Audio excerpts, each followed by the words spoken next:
दोस्तों, पूरी दुनिया कोरोना वायरस के दौर में जी रही है। पूरी लाइफ स्टाइल बदल चुकी है और हम घरों में कैद हैं। जीवन की रफ्तार मंदी पड़ चुकी है, लेकिन इस बुरे दौर के बीच हमें एक पॉजिटिव चीज दिख रही है और वो है प्रकृति। पृथ्वी अपने घाव फिर से भरने में लगी है। इंसान के घर पर रहने के चलते भारत के कई शहरों में प्रदूषण कम हो चुका है। नदियां साफ हो रही हैं, इतनी साफ कि पानी पीने योग्य बन चुका है। इस बीच सबसे अच्छी खबर आई थी कि ओजोन लेयर का छेद भरने लगा है। लिहाजा दोस्तों, हम आपको बताने वाले हैं कि कोरोना का नेगेटिव पॉइंट दुनिया देख रही है, लेकिन जो पॉजिटिव पॉइंट है वो आपको दिखाते हैं कि अगर आपके हाथ से एक चीज छिन रही है तो दूसरे हाथ से कहीं बेहतर मिल भी रही होती है। हम आपको दुनिया की सबसे बेहतरीन जानकारी से रूबरू करवाएं, उससे पहले आप चैनल को सब्सक्राइब कर लीजिए ताकि ऐसे रिसर्च बेस्ड जानकारी आपको मिलती रहे।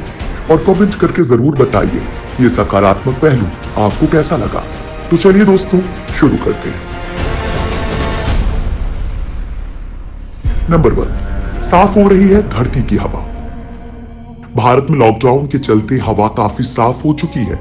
सैटेलाइट से ली गई हालिया तस्वीर में दिख रहा है कि भारत के अलग अलग शहर जो भयानक प्रदूषण से जूझ रहे थे, वहां स्थिति शानदार हो चुकी है।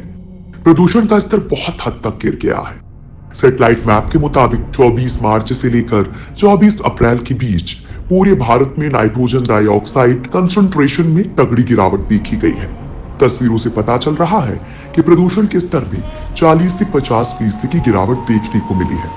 हालांकि उत्तर पूर्वी भारत में नाइट्रोजन डाइऑक्साइड कंसंट्रेशन अब भी थोड़ा ज्यादा है, क्योंकि ये क्लस्टर पूरी तरह से कोल बेस्ड पावर प्लांट से लिंक्ड है, जहां भारत का सबसे बड़ा पावर स्टेशन विंध्याचल सुपर है।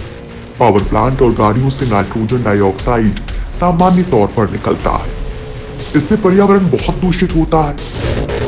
ऐसे में लॉकडाउन के बाद इसमें बड़े पैमाने पर कमी देखने को मिली है।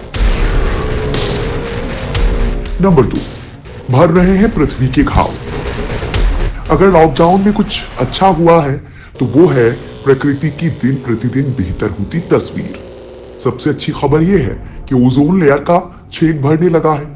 इस बात की पुष्टि करते हुए साइंटिस्ट ने बताया कि आर्कटिक पर 1 मिलियन वर्ग किलोमीटर चौड़ा छेद अब बंद हो गया है। सबके लिए हैरानी वाली बात है ये, क्योंकि बचपन से लेकर अब तक इस ओजोन के बारे में हमेशा चिंता वाली बातें ही सुनते आ रहे हैं। बस पहली बार अच्छी खबर सुनने को मिली है। धरती की इस गंभीर समस्या का इस तरह से खत्म होना एक बड़ी उपलब्धि से कम नहीं है।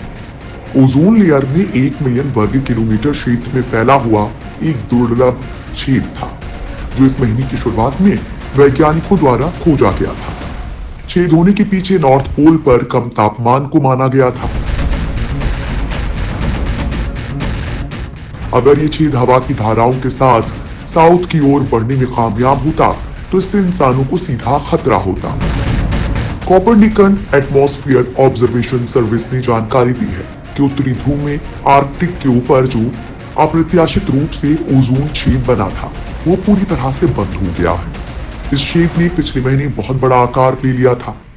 वैज्ञानिकों को आशंका थी कि ये छेद दक्षिणी गोलार्ध तक जा सकता है, लेकिन ऐसा नहीं हुआ।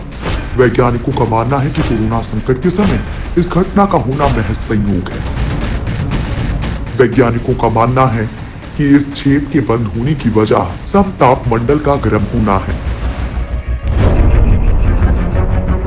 अप्रैल महीने से उत्तरी ध्रुव का तापमान बढ़ना शुरू हो जाता है। इस कारण आर्कटिक के ऊपर की समतापमंडल परत भी गर्म होने लगी और ओजोन परत में ओजोन की मात्रा बढ़ने लगी, यानी वो छेद बंद हो गया। पृथ्वी के वायुमंडल में क्षोभ मंडल और समताप मंडल के बीच 15 से 30 किलोमीटर में ओजोन की बहुतायत होती है, जिसे ओजोन परत कहते हैं। ये सूर्य से आने वाली हानिकारक अल्ट्रावायलेट किरणों को रोक देती है। ओजोन परत में छेद का मतलब उस क्षेत्र में ओजोन की मात्रा बहुत ही कम हो जाना होता है। आमतौर पर ओजोन परत में छेद का मतलब अंटार्कटिका के ऊपर वाले छेद को माना जाता है, जो दशकों से बड़ा होता जा रहा है। उसके बड़े होने के पीछे की वजह वायु प्रदूषण माना जाता है। कई वैज्ञानिकों को लग रहा है कि अंटार्कटिका के ऊपर ओजोन छेद के आकार में हाल में आई कमी का जिम्मेदार कोरोना संकट भी है, कोरोना संकट के दौरान हुए लॉकडाउन के कारण औद्योगिक गतिविधियां बंद होने से कम हुए प्रदूषण की इसमें भूमिका रही है। शायद लोग अंटार्कटिक के ऊपर ओजोन छेद के बंद होने का भी यही कारण मान रहे हैं। नंबर 3, वाह, साफ होता जा रहा है पानी। देश भर में लॉकडाउन की वजह से फैक्ट्रियां बंद हैं, कल कारखाने रुके हैं, यहाँ तक कि इंसान भी अपने घरों में सिमटा हुआ है। ऐसे समय में हमारी हवाएं शुद्ध हो रही हैं, नदियां साफ हो रही हैं, प्रदूषण कम हो रहा है। इस मौके का फायदा उठा रहे हैं पशु, पक्षी और जानवर। रिसर्च रिपोर्ट्स के मुताबिक दक्षिण एशिया की नदियों में मुश्किल से देखी जाने वाली डॉल्फिन, जिसे गंगेचिक डॉल्फिन भी कहते हैं, वो कोलकाता की घाटों पर दिखाई पड़ी है। डॉल्फिन शुद्ध जल में ही दिखती है। ऐसे पिछले कुछ वर्षों से नदियों का जो हाल हुआ है, उससे वो वहां दिखना बंद हो गई थी। अब ये एक अच्छा संकेत है कि डॉल्फिन घाटों में दिखाई दे रही हैं। पर्यावरणविदों के लिए भी ये आश्चर्य का विषय बना हुआ है। करीब 30 साल पहले तक गंगेचिक डॉल्फिन कोलकाता के अलग अलग घाटों पर आसानी से दिखाई पड़ती थी, लेकिन जैसे जैसे जल प्रदूषण बढ़ता गया, ये दिखाई देनी बंद हो गई। नंबर 4, नदियों के लिए वरदान बना लॉकडाउन। लॉकडाउन के कारण प्रकृति को लगातार फायदा हो रहा है। गंगा, यमुना, नर्मदा जैसी नदियों के पानी की गुणवत्ता में सुधार की तगड़ी रिपोर्ट है। हरिद्वार और ऋषिकेश में पानी में घुले डिसॉल्व्ड सॉलिड की मात्रा में 500% की कमी आई है। लिहाजा गंगा का पानी कई साल बाद पीने लायक हो चुका है। तो वहीं मटमैली नदी में तब्दील हो चुकी यमुना और नर्मदा का पानी भी बिल्कुल क्लियर हो चुका है। क्योंकि जहरीला औद्योगिक कचरा भारत में नदियों के प्रमुख प्रदूषकों में से एक है और फिलहाल सारे कारखाने बंद हैं। लिहाजा इसका सकारात्मक असर नदियों पर पड़ा है। नदियों के पानी में 60% से ज्यादा का सुधार देखा जा रहा है। नर्मदा नदी के पानी में तो अब पशु पक्षी आजाद घूम रहे हैं। फिलहाल नर्मदा का 10 फीट की गहराई तक का पानी साफ दिख रहा है। पारदर्शिता बढ़ चुकी है। नर्मदा के पानी का TDS पहले 126 मिलीग्राम प्रति लीटर मापा गया था, जो अब 70 तक पहुंच चुका है। आपको बता दें कि मिनरल वाटर का TDS 55 से 60 मिलीग्राम प्रति लीटर रहता है। नंबर 5, नासा ने बताया साफ हुआ देश का आसमान। नासा के एक सैटेलाइट ने पिछले 20 साल में उत्तरी भारत में सबसे कम एरोसोल स्तर मापा है और इसके पीछे सबसे मुख्य वजह मानवीय गतिविधियों का कम हो जाना है। एरोसोल ऐसे बहुत छोटे सॉलिड और लिक्विड पार्टिकल्स होते हैं जो विजिबिलिटी कम करने के साथ इंसानों के फेफड़े और दिल को प्रभावित करता है। इंसानों द्वारा बना एरोसोल प्रदूषण के घातक स्तर को बढ़ाता है। इंसान फसलों को जलाकर, जैविक ईंधन जलाकर ये पैदा करते हैं, जबकि ज्वालामुखी, जंगल में लगी आग और आंधी आदि से प्राकृतिक एरोसोल पैदा होते हैं। नासा ने मैप के जरिए इस स्तर को दिखाया है। इसके लिए साल 2016 से 2020 के मार्च 31 से अप्रैल 5 तक की अवधि में तस्वीरें ली गई हैं। एरोसोल ऑप्टिकल डेप्थ के डेटा को नासा की 13 सैटेलाइट के मॉडरेट रेजोल्यूशन इमेजिंग स्पेक्ट्रोरेडियोमीटर यानी कि मॉडीज द्वारा लिया गया है।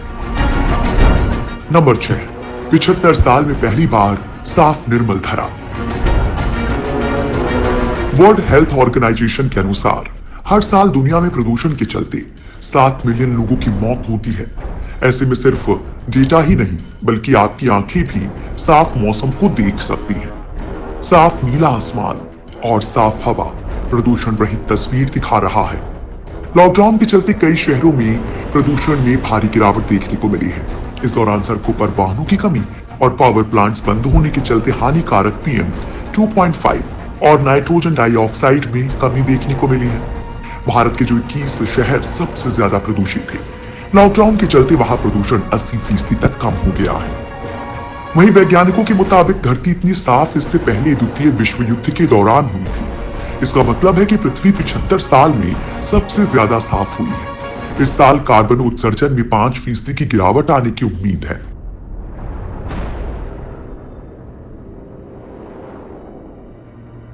नंबर 7, मुंबई में दिखाई दिए हजारों फ्लैमिंगोस। लॉकडाउन का एक फायदा यह भी हुआ है कि सड़कों, शहरों में जानवर और पशु पक्षी आराम से घूम रहे हैं। फिर चाहे वो साउथ अफ्रीका में जंगल से बाहर आराम करते सोते शेर हों या फिर मुंबई के बीच के पास दिखाई दी गई डॉल्फिन। जानवरों का इंसान का यूं घर पर रहना काफी पसंद आ रहा है। दिल खुश करने वाली ऐसी एक तस्वीर आई है मुंबई से, जहां कई सारे फ्लेमिंगोस यानी कि राजहंस दिखाई दिए हैं। झुंड में खूबसूरत चित्र बना रहे ये फ्लेमिंगोस नवी मुंबई के पास देखे गए हैं। इस तस्वीर ने कई लोगों का दिन बना दिया।